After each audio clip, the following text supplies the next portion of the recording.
అసలు శర్వానంద్ ఈ కథకి ఎలా ఓకే చెప్పాడు సామి? ఇంటర్వెల్ కార్డు పడగానే నా పక్కనున్నాయనా ఏంటి బ్రో ఇది అన్న వంక చూశాడు. సినిమా హిట్టా ఫట్టా అలిరు పక్కన పెడితే ఇదొక పెద్ద సర్ప్రైజ్ ప్యాకేజీ. హలో ఫ్రెండ్స్, ఇప్పుడే థియేటర్ నుండి బయటకొచ్చాను. శర్వానంద్ లేటెస్ట్ మూవీ నారీ నారీ నడుమ మురారి చూశాను. సినిమా అయిపోయాక బయటకొస్తుంటే నా మైండ్లో ఒక్కటే థాట్, మనం ఒక పాతకాలం నాటి ఫ్యామిలీ డ్రామా చూస్తున్నావా లేక ఒక క్రేజీ కామెడీ ఎంటర్టైనరా అని. స్టార్టింగ్లో కొంచెం కన్ఫ్యూజన్ ఉన్నా సెకండ్ హాఫ్కొచ్చేసరికి థియేటర్ మొత్తం నవ్వులతో నిండిపోయింది. కథ విషయానికొస్తే మన హీరో మురారి ఇద్దరు అమ్మాయిల మధ్య నలిగిపోయే ఒక సాఫ్ట్ కుర్రాడు. ఆ ఇద్దరమ్మాయిలెవరు, వాళ్ల మధ్యలోకి మనోడెలా వెళ్లాడు, మధ్యలో వాళ్ల ఫ్యామిలీ ఈగోలెలా అడ్డొచ్చాయి అనేది మెయిన్ పాయింట్.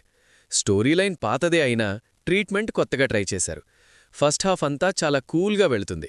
క్యారెక్టర్స్ ఇంట్రొడక్షను, చిన్న చిన్న కామెడీ సీన్స్ బావున్నాయి. కానీ అక్కడక్కడా కొంచెం ల్యాగ్ అనిపిస్తుంది. ఇక చాలు బాబోయ్ కథలోకి వెళ్ళండి అనుకునే టైంలో ఒక క్రేజీ ఇంటర్వెల్ ట్విస్ట్ పడుతుంది.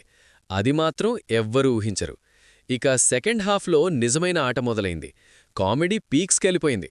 ముఖ్యంగా వెన్నెల కిషోర్ సత్య ఎంట్రీ ఇచ్చాక థియేటర్ దడదడలాడిపోయింది. ఎమోషనల్ సీన్స్ కొంచెం వీక్ అనిపించినా క్లైమాక్స్ మాత్రం చాలా హ్యాపీగా సాటిస్ఫైయింగ్గా అనిపించింది. నటీనటుల విషయానికొస్తే శర్వానంద్ ఇలాంటి రోల్స్లో ఎరగదీస్తాడు.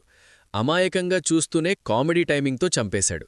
సంయుక్త, సాక్షి ఇద్దరూ స్క్రీన్ మీద చాలా అందంగా ఉన్నారు. ఇక సత్య, వెన్నెల కిషోర్ లేకపోతే ఈ సినిమా లేదు. వీళ్ల కామెడీనే సినిమాని సేవ్ చేసింది. డైరెక్టర్ రామొబ్బరాజ్కి ఆడియన్స్ పల్స్ తెలుసు. సామజవర్గమనాలాగే ఇందులో కూడా సిచ్యువేషనల్ కామెడీ బాగా వర్కౌట్ చేశారు. కానీ స్క్రీన్ ప్లే ఫస్ట్ హాఫ్లో ఇంకాస్త గ్రిప్పింగ్గా ఉంటే బాగుండేది. టెక్నికల్గా చూస్తే రన్ టైం దాదాపు 2 గంటల 20 నిమిషాలు. ఎడిటింగ్ పర్వానేది కానీ ఫస్ట్ హాఫ్లో ఒక 10 నిమిషాలు ట్రిమ్ చేస్తే సినిమా ఇంకా ఫాస్ట్గా ఉండేది. విజువల్స్ చాలా కలర్ఫుల్గా ఉన్నాయి. పాటలు సోసోగానే ఉన్నా బ్యాక్గ్రౌండ్ స్కోర్ మాత్రం కామెడీ సీన్స్ని బాగా ఎలివేట్ చేసింది. ముఖ్యంగా కొన్ని ఫన్నీ సీన్స్లో వచ్చే సౌండ్ ఎఫెక్ట్స్ భలే ఉన్నాయి. సినిమాలో ప్లస్ పాయింట్స్ ఏంటంటే శర్వానంద్ మార్క్ కామెడీ, సెకండ్ హాఫ్లో వచ్చే నాన్ స్టాప్ నవ్వులు, వెన్నెల కిషోర్ సత్య కాంబినేషన్. నెగటివ్స్ విషయానికొస్తే స్లోగా సాగే first half, routine story line. మొత్తానికి చెప్పాలంటే ఈ సంక్రాంతికి ఫ్యామిలీతో కలిసి హాయిగా నవ్వుకోవడానికి ఇదొక మంచి ఆప్షన్. గొప్ప మెసేజ్లు, భారీ యాక్షన్ సీన్లు ఆశించకుండా కేవలం ఎంటర్టైన్మెంట్ కోసం వెళితే మాత్రం మీరు డిజపాయింట్ అవ్వరు. ఖచ్చితంగా థియేటర్లో చూడదగ్గ సినిమానే. నా రేటింగ్ 3.25/5. లాజిక్లు పక్కన పెట్టి చూస్తే ఈ మధ్యకాలంలో ఇంతలా నవ్వుకున్న సినిమా ఇదే. మీరేమంటారు? మీరు గనక సినిమా చూసుంటే మీకు ఏ సీన్ బాగా నచ్చిందో కింద కామెంట్స్లో చెప్పండి.